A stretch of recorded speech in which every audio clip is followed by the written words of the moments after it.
ঘটনা ১। দূর সম্পর্কের এক দরিদ্র আত্মীয়কে আর্থিকভাবে সাহায্য করতেন আবু বকর রাদিয়াল্লাহু আনহু। দারিদ্র্যের ভারে নুইয়ে পড়া জীবনের অচল অবস্থায় আবু বকর রাদিয়াল্লাহু আনহু ছিলেন তার সাহায্যের অন্যতম ভরসাস্থল।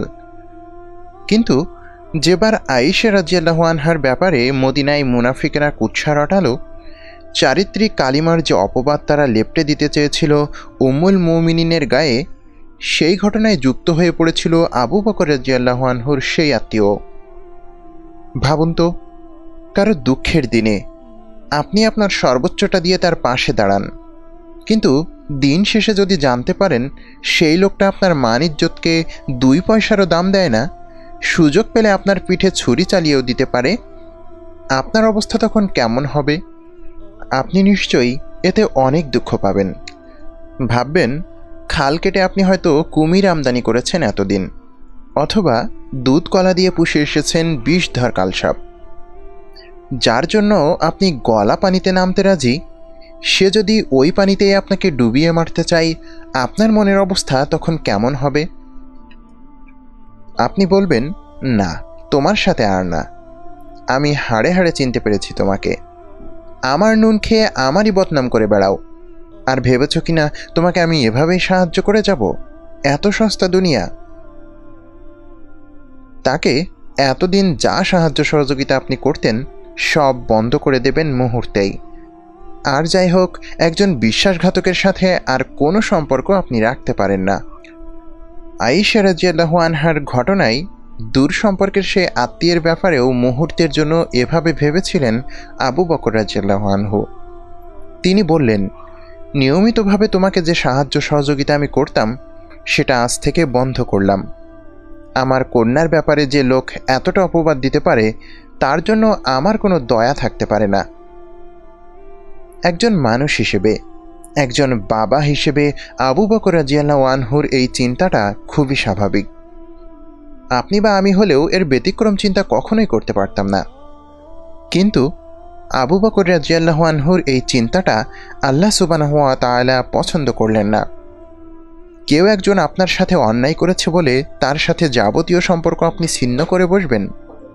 দুঃসময়ে তাকে দেয়া সাহায্য সহযোগিতা বন্ধ করে দেবেন? এমনটা করবার ব্যাপারে ইসলাম আপনাকে উৎসাহিত করে না। আবু বকর রাদিয়াল্লাহু আনহুর এমন সিদ্ধান্তের বিপরীতে তাকে সতর্ক করে দিয়ে আল্লাহ সুবহানাহু ওয়া তাআলা কুরআনে আয়াত নাজিল করলেন, তোমাদের মধ্যে যারা মর্যাদা ও প্রাচুর্যের অধিকারী, তারা যেন শপথ করে না বসে যে তারা আত্মীয় স্বজন, মিসকিন এবং আল্লাহর পথে হিজরতকারীদের সাহায্য করবে না। তারা যেন তাদের ক্ষমা করে দেয় ও তাদের ত্রুটি বিচ্যুতি উপেক্ষা করে। তোমরা কি পছন্দ করো না যে আল্লাহ তোমাদের ক্ষমা করে দেন? আল্লাহ বড়ই ক্ষমাশীল, পরম দয়ালু। সূরা নূর আয়াত 22। আল্লাহ বলছেন, আমাদের মধ্যে যাদের মর্যাদা ও প্রাচুর্য আছে, আমরা যেন কখনোই আমাদের আত্মীয় স্বজন, দারিদ্র এবং আল্লাহর রাস্তায় হিজরতকারী, আমাদের সাহায্য যাদের অতীব দরকার, তাদের যেন আমরা উপেক্ষা না করি। হতে পারে আমাদের কোনো বিপদের সময়ে তারা আমাদের পাশে ছিল না, হতে পারে তাদের জন্যই আমাদের পার করতে হয়েছে কোনো ভয়ঙ্কর দুঃসময়, হতে পারে আমাদের সাথে তারা ভারী অন্যায় অবিচার করেছে কোনো একদিন, কোনো একটা সময়ে তাদের কাছে হাত পাতলেও তারা হয়তো আমাদের দিকে ফিরেও তাকায়নি। আল্লাহ বলছেন, তাদের সেই অন্যায়ের, তাদের সেই অবিচারের, সেই আত্মকেন্দ্রিকতা এবং হিংসুটে মনোভাবের হিসেব যেন আমরা না করি। সেগুলোকে হৃদয়ে টুকে রেখে তাদের দুঃসময়ে যেন আমরা প্রতিশোধ নিতে মরিয়া না হয়ে যাই। তাদের ভুল, তাদের অবিবেচকতা, তাদের অন্যায় যেন আমাদের এমন কোনো কাজের দিকে ধাবিত না করে যেখানে তাদের আর আমাদের মাঝে কোনো পার্থক্য নেই, বরং ভুলকে ভুলে গিয়ে আমাদের দয়া, উদারতা আর প্রশস্ত হৃদয় যেন আমরা নিবেদন করতে পারি তাদের দিকে। এতে কি হবে জানেন?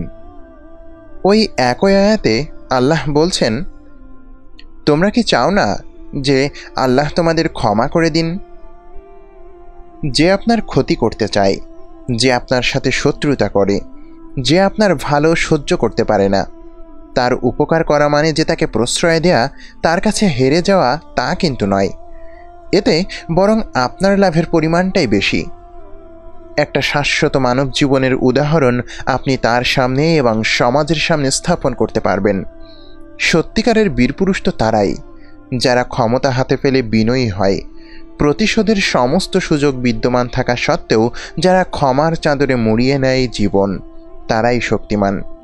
কদর্যতার বিপরীতে হিংসা আর দেশের দুনিয়ায় আপনার এহেন মনোভাবতা সমাজে অনেকের জন্য হয়ে উঠবে অনুপ্রেরণার। তবে সবচেয়ে বড় লাভ এটা নয়, সবচাইতে বড় লাভ হলো আপনার এই কাজের জন্য আল্লাহ সুবহানাহু ওয়া তাআলা আপনাকে ক্ষমা করে দেওয়ার ওয়াদা করেছেন।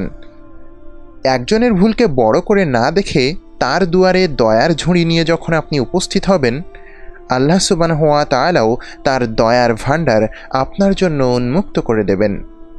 আসমানে তিনি আপনার মর্যাদাকে এত উন্নীত করবেন যে আপনার ইচ্ছে হবে, ইস, এরকমভাবে ক্ষমা করে দেওয়ার আরও অহরহ সুযোগ যদি দুনিয়ায় আমি পেতাম। যে ক্ষমা করে তার কোনো ক্ষতি নেই, বরং তার জন্য আছে মহাপুরস্কার। আয়াতটা নাজিল হওয়ার পর আবু বকর রাদিয়াল্লাহু আনহু নিজের ভুলটা উপলব্ধি করতে পারলেন। তিনি বললেন, অবশ্যই আমি চাই যে আল্লাহ সুবহানাহু ওয়া তাআলা আমাকে ক্ষমা করুন। আমি কখনোই আমার ওই আত্মীয়কে দিয়ে আসা সাহায্য সহযোগিতা বন্ধ করব না। সহিহুল বুখারী 4141। আত্মীয়ের এমন কাজে সত্যই ব্যথিত হয়েছিলেন আবু বকর রাদিয়াল্লাহু আনহু, কিন্তু আল্লাহর ক্ষমা লাভের মতো মহাপুরস্কারের ঘোষণা যখন এলো, সেই ব্যথা আর স্থায়ী হলো না অন্তরে। তিনি ক্ষমা করে দিলেন তার সেই আত্মীয়কে, হৃদয়ে জমা করে রাখলেন না কোনো দুঃখবোধ। ঘটনা 2। অন্তরে দুঃখ পুষে রেখে প্রতিশোধ যদি নেয় যেত, এই কাজে ইউসুফ আলাইহিসসালামের চাইতে বেশি অগ্রাধিকার আর কে পেতেন দুনিয়ায়? সেই ছোটবেলায় খেলার নাম করে ভাইরা তাকে কূপে ফেলে দিয়েছিল। এরপর জীবনের ঘাত প্রতিঘাতে কত দুঃসময়ের ভেতর দিয়েই না যেতে হয়েছিল তাকে। কিন্তু একদিন আল্লাহ সুবহানাহু ওয়া তাআলা যখন তাকে রাজত্ব দান করলেন, দুনিয়ায় প্রতিষ্ঠিত করলেন ক্ষমতা দিয়ে, যখন ভাইদের অন্যায়ের প্রতিশোধ নেয়ার সমস্ত সুযোগ ইউসুফ আলাইহিসসালামের পায়ে লুটোপুটি খেতে লাগল, তখন ভাইদের উদ্দেশ্য করে তিনি কি বললেন জানেন? আজ তোমাদের প্রতি আমার কোনো অভিযোগ নেই, আল্লাহ যেন তোমাদের ক্ষমা করেন, তিনি তো পরম করুণাময়। সূরা ইউসুফ আয়াত 92। ব্যথার সাগরে হাবুডুবু খেয়েছিলেন তিনি। আপন ভাইদের ষড়যন্ত্রে বঞ্চিত হয়েছেন বাবার আদর স্নেহ, মায়ের ভালোবাসা থেকে। পথে পথে ঘুরতে হয়েছে তাকে। বিক্রি হয়েছিলেন দাস হিসেবে। তার চরিত্রকে তোলা হয়েছিল কাঠগড়ায়। তাকে বন্দি করা হয়েছিল কারাগারের অন্ধকার কুঠুরিতে। জীবনের এত চড়াই উতরাই শেষে যখন আল্লাহ সুবহানাহু ওয়া তাআলা তাকে রাজত্ব দান করলেন, ক্ষমতার স্বাদ আস্বাদনের সুযোগ দিলেন, প্রতিশোধের নেশায় উন্মত্ত হয়ে তখন তিনি ভাইদের উপর ঝাঁপিয়ে পড়েননি। তাদের কাছে পেয়ে তিনি বললেন, আজ তোমাদের প্রতি আমার কোনো অভিযোগ নেই। ভাবুন তো, কত মহৎ প্রাণের অধিকারী হওয়া গেলে এভাবে ক্ষমা করা যায়। ঘটনা 3। একদিন আয়েশা রাদিয়াল্লাহু আনহা নবীজি সাল্লাল্লাহু আলাইহি ওয়াসাল্লামকে বললেন, ইয়া রাসূলুল্লাহ, আপনার জীবনের সবচেয়ে দুঃখের দিন কোনটা? নবীজি বললেন, আমার জীবনের সবচেয়ে দুঃখের দিন ছিল সেটা যেদিন তাইফবাসী আমার প্রতি নির্দয় হয়েছিল। সহিহুল বুখারী 3231। মক্কাবাসীর অনবরত অনাচার অত্যাচার আর প্রিয়তম চাচা আবু তালিব এবং প্রিয়তমা স্ত্রী খাদিজা রাদিয়াল্লাহু তাআলা আনহার মৃত্যুতে শোকে মুহ্যমান নবীজি সাল্লাল্লাহু আলাইহি সাল্লাম তাইফে গিয়েছিলেন এক বুক আশা নিয়ে। তিনি ভেবেছিলেন, আর যাই হোক, তাইফবাসী মক্কাবাসীর মতো নির্দয় হবে না, অন্তত হয়তো আল্লাহর দিনকে তারা পরম মমতায় গ্রহণ করবে। কিন্তু তাইফবাসী তা করেনি। উল্টো নবীজি সাল্লাল্লাহু আলাইহি ওয়াসাল্লামকে তারা এত ঘৃণ্য আর জঘন্য পর্যায়ের অপমান করল যে তাকে রক্তাক্ত করে পাথরের আঘাতে আঘাতে জর্জরিত করে বিতাড়িত করল তাইফ থেকে। সেই দিনটা ছিল নবীজির জীবনের সবচেয়ে বিষাদময় দিন। নবীজি সাল্লাল্লাহু আলাইহি ওয়াসাল্লামের এমন অপমান দেখে আল্লাহ সুবহানাহু ওয়া তাআলা পাহাড়ের ফেরেশতাকে আদেশ দিয়ে পাঠালেন। সেই ফেরেশতা এসে নবীজিকে বললেন, আসসালামু আলাইকুম ইয়া রাসূলুল্লাহ, আমি পাহাড়ে নিযুক্ত আল্লাহর ফেরেশতা। তাইফবাসী আপনার সাথে যা করল তা আল্লাহ সুবহানাহু ওয়া তাআলা দেখেছেন এবং তিনি আমাকে আপনার কাছে আসবার নির্দেশ দিয়েছেন।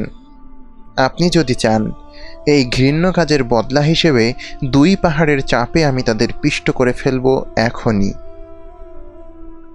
এত অত্যাচার, এত নির্যাতন, এত অপমান, তবু পাহাড়ের ফেরেশতার এই কথার জবাবে নবীজি সাল্লাল্লাহু আলাইহি ওয়াসাল্লাম সেদিন কি বললেন জানেন? তিনি বললেন, না না, আমি তা চাই না। আমি আশা করি একদিন আল্লাহ সুবহানাহু ওয়া তাআলা এই জনপদে এমন মানুষের আবির্ভাব ঘটাবেন যারা এক আল্লাহর ইবাদত বন্দেগী করবে।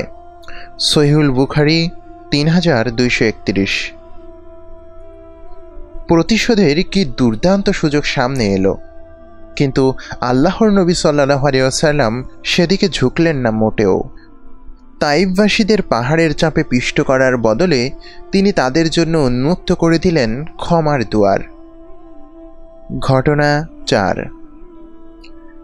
এক জীবনে কি পাচ্ছেন আর কি পাচ্ছেন না, কার কাছে পাচ্ছেন আর কার কাছে পাচ্ছেন না, এসব ভেবে যদি জীবন সাজাতে চান তাহলে মানুষের ভুলগুলো বড় করে দেখা ছাড়া উপায় থাকবে না। মানুষের ভুলগুলো, ত্রুটিগুলো যদি মনে রাখতে শুরু করেন, যদি আজ থেকে সেসব নোট করা শুরু করেন, সেই নোট খাতা একদিন এনসাইক্লোপিডিয়ার সমান হয়ে দাঁড়াবে। চারপাশে আপনি তখন শত্রু ছাড়া আর কিচ্ছু দেখতে পাবেন না। কিন্তু এমন সংকীর্ণ হৃদয় নিয়ে বাঁচবার জন্য ইসলাম আপনাকে শেখায় না। ইসলাম আপনাকে উদার, মহৎ আর প্রশস্ত হৃদয় বানাতে শেখায়। কে কি দিল, কে কি করলো তার উপর নির্ভর করে আপনি মানুষকে বিচার করবেন না। আপনি মানুষের কাজে লাগবেন, তাদের পাশে দাঁড়াবেন, তাদের বন্ধু হবেন বিনা শর্তে, বিনা অভিপ্রায়ে। ঠিক তা নয়। অভিপ্রায় তো একটা আপনার কাছে থাকাই লাগবে। কেন আপনি মানুষের ভালো চাইবেন, কেন শত্রুর বিপদেও পাশে দাঁড়াবেন, কেন উপকারের বাসনা নিয়ে ছুটে যাবেন মানুষের দ্বারে? তার কারণ আপনার রব আপনাকে জানাচ্ছেন, মানুষের কল্যাণ করো যেভাবে আল্লাহ তোমার কল্যাণ করেন। সূরা কাসাস আয়াত 77। কে আপনার অকল্যাণ সাধন করল? কে আপনার দুঃসময়ে পাশে দাঁড়ালো না? কে আপনার পেছনে শত্রুতা করেছিল? এসব কিছুর জন্য আপনার জীবন কিন্তু থেমে থাকেনি। সেই অকল্যাণ থেকে, সেই দুঃসময় থেকে, সেই শত্রুতা থেকে কিন্তু আল্লাহ সুবহানাহু ওয়া তাআলা আপনাকে ঠিকই উদ্ধার করে নিয়ে এসেছেন। তাই কারো উপকার করার জন্য সে আপনার জন্য কি করেছে তা কখনো বিবেচনায় রাখবেন না। সকল প্রতিকূলতার বিপরীতে আল্লাহ সুবহানাহু ওয়া তাআলার যে দয়া আর যে সাহায্য আপনি পেয়েছেন এবং পাচ্ছেন, মানুষের ঘৃণা, অসহযোগিতা আর অসহিষ্ণুতার তুলনায় সেসব নিয়ামত অনেক অনেক বিশাল।